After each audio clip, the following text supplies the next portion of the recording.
वीरपुरा गांव में एक मोहन नामक ग्वाला रहता था। उसकी अभी अभी नई शादी हो चुकी थी। उसके घर में एक गैया थी, उसकी माँ और उसकी बीवी।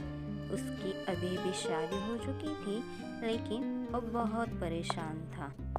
खेती बाड़ी करना, जंगल में जाकर लकड़ियाँ लाना, गैया के लिए चारा भी लाना, ये सब काम मोहन अकेला करता था। वीना उसकी बीवी थी। वो घर का सारा काम करती थी, लेकिन उसकी जो माँ थी ना, कौशल्या, वो बहुत ही खतरनाक औरत थी। वीना अपने घर का सारा काम देख लेती, माँ की देखभाल भी कर लेती। शाम होने ही वाली थी। वीना अपनी सास के लिए चाय लेकर जाती है और सास नींद में ही अपने आप में ही बड़बड़ा लेती थी। उसकी वो आदत पुरानी थी, नींद में ही खाना खाना, नींद में ही बड़बड़ा। वीना के हाथ से चाय के कुछ बूंद उसके शरीर पर गिर जाते हैं, तो वो उसे डांटने की बजाय प्यार से समझाती थी। कोई बात नहीं बहू रानी, ऐसा होता है, नई नई शादी हुई है ना तुम्हारी, चिंता मत करो, मैं तुम्हें डांटूंगी नहीं। और धन्यवाद मेरे लिए चाय लाने के लिए। माँ, आप कितने अच्छे हो, मेरी हर गलती को आप माफ़ कर देते हो। जब से शादी हुई है तब से लेकर आज तक आपने मुझे बहुत समझा लिया। जाओ, तुम बहुत थकी हुई हो, जो काम बचा है ना वो मैं सारा कर लूँगी, तुम जाकर आराम कर लेना। सुबह से बहुत काम कर लिया तुमने, और तुम्हारी अधूरी पढ़ाई भी तो पूरी करनी है ना। आज तुमने बहुत काम कर लिया, जाकर अपनी पढ़ाई भी कर लेना, थोड़ा आराम कर लेना, उसके बाद पढ़ाई शुरू कर देना। अगर मुझसे कुछ चाहिए तो मुझे आवाज़ दे देना। कौशल्या बहुत ही होशियार थी। उसे पता था मोहन अब शाम को आने वाला है, इसीलिए वो किचन में जाकर बैठ जाते हैं, ताकि मोहन को लगे कि माँ ने ही सारा खाना बनाया है और काम भी उसने ही किया है। माँ, आप किचन में और वीना कहाँ है? आपने सारा आज भी काम कर लिया क्या? वीना क्या दिन भर सोती रहती है क्या? अब क्या कहूँ लल्ला तुम्हें कितनी बार कहा था, पढ़ी लिखी बहू घर पर मत लेकर आना, लेकिन तुमने मेरी एक बात नहीं सुनी। देख लो, दिन भर आराम कर लेती है और सारा काम मुझसे ही करवा लेती है। अम्मा, आपको कितनी बार कहा है, अगर बहू गलती करे तो उसे डांट लेना, उसकी तरफदारी मत करना। हाँ, माना मुझसे गलती हो गई, मैंने पढ़ी लिखी बहू आपको लाकर दे दी, लेकिन क्या करूँ, मुझे क्या पता था वो इतनी उद्धट और बिगड़ेलू हो सकती है। मुझे लगा था कि वो मेरे बुढ़ापे की काठी बन सकती है, लेकिन बेटा वो तो मेरी एक बात नहीं सुनती। लल्ला, मेरे पैर भी बहुत दुख रहे हैं, दिन भर काम कर कर के मुझे थकान सी महसूस होती है। बहुत दिनों से मैं देख रहा हूँ अम्मा, आप काम कर रही है और वो पढ़ाई के नाम पर आराम फरमा रही है। आज तो मैं उसे छोड़ूंगा नहीं, उसकी सारी अकड़ मैं निकाल कर ही रहूँगा। आप चिंता मत करना और आप जाकर आराम कर लेना, सारा काम वो महारानी आकर ज़रूर कर लेगी, ये मेरा वादा है आपसे अम्मा।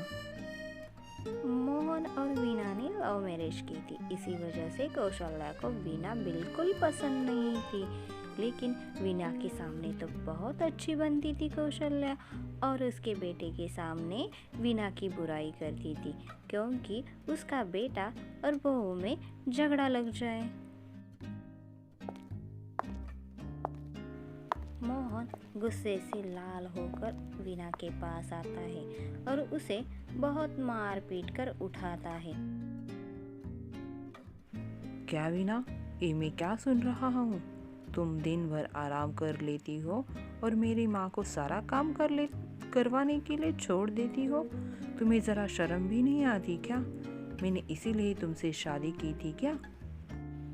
अरे लेकिन मैंने ऐसा क्या कर लिया? आप इतना गुस्सा क्यों कर रहे हो? मुझे तो कुछ समझ में नहीं आ रहा। अरे मैंने तो दिन का सारा काम कर लिया और अभी अभी तो आई हूँ। ज़रा आराम करके फिर से पढ़ाई करना चाहती थी। इसी वजह से मैंने यहाँ आकर थोड़ी सी नींद लेनी चाहिए। वीना, तुम कितना झूठ बोलती हो। मैंने शादी तुमसे तुम्हारे स्वभाव की वजह से की थी। तुमसे प्यार भी तो तुम्हारे स्वभाव की वजह से ही हुआ था। तुम कितनी अच्छी थी। ये झूठ बोलना कब से सीख लिया तुमने? मैंने सब देख लिया है। तुम क्या कर रही हो। कुछ दिनों से मैं नोटिस भी कर रहा हूँ। हाँ, माना कि मैं अनपढ़ हूँ, मेरे पास कुछ नहीं है, लेकिन तुम्हें तो ये सारा पता था ना, तब भी तुम ऐसा बर्ताव कर रही हो। अरे लेकिन ऐसा क्या हुआ जो आप इतना गुस्सा कर रहे हो? मुझे ज़रा बताइए तो। मेरी कौन सी गलती को आपको बुरा लगा है? माँ की सेवा भी कर ली और मेरी पढ़ाई करने के लिए मैं यहाँ आई थी। अब मुझसे कोई कौन सी गलती हो गई जो आप इतना डांट रहे हो? झूठ पे झूठ, झूठ पे झूठ, कितना झूठ बोलोगी? अरे एक ही बात कितनी बार रिपीट बोल रही हो वीना? अरे घर का सारा काम तो मेरी माँ कर रही है। जाओ किचन में जाओ, देख कर आओ। अरे ओ ठेरी, मेरे होते हुए मेरे माँ को इतनी सारी तकलीफ़ों का सामना करना पड़ रहा है। मुझे बहुत ही गुस्सा आ रहा है वीना तुम पर।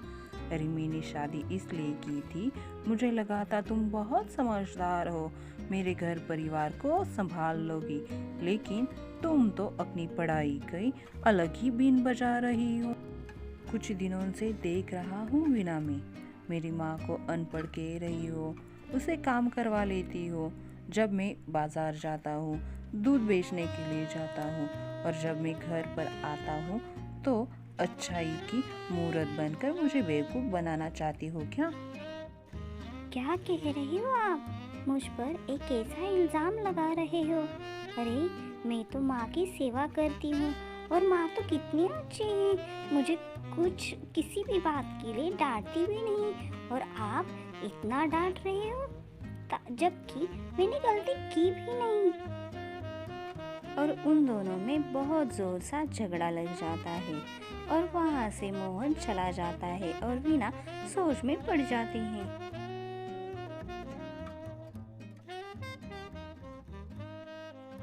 मोहन गैया से बातें करता है।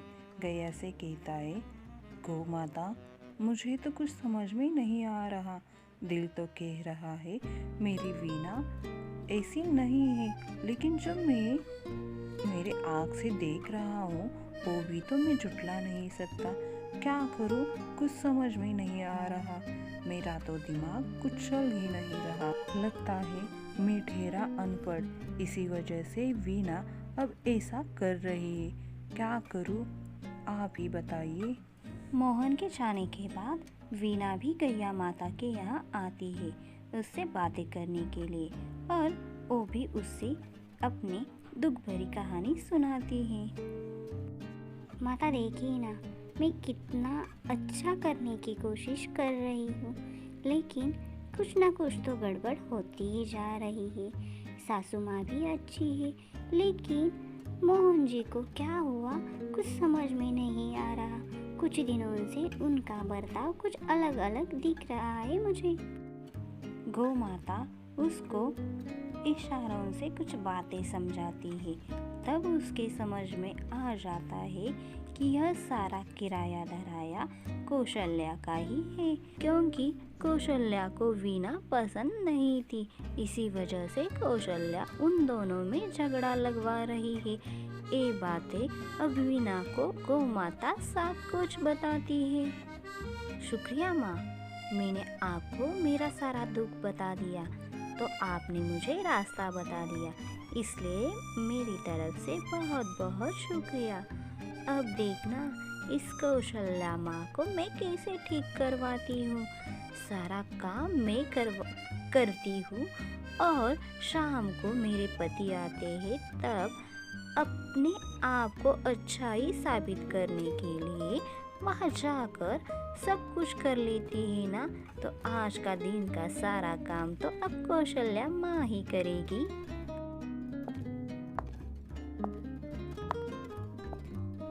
मामा उठिए ना, देखो मुझे क्या हो गया है।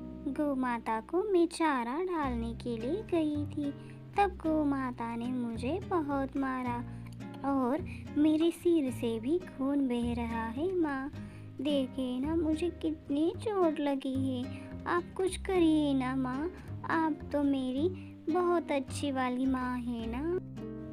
अरे वीना, तुम्हें तो बहुत लगी है। ठहरो ठहरो, मैं तुम्हारे लिए दवाई लेकर आती हूँ और मलम भी लेकर आती हूँ, तुम्हें आराम मिल जाएगा। ठहरिए माँ, मैं मलम लगवा दूँगी, लेकिन आज का सारा काम आपको ही करना पड़ेगा।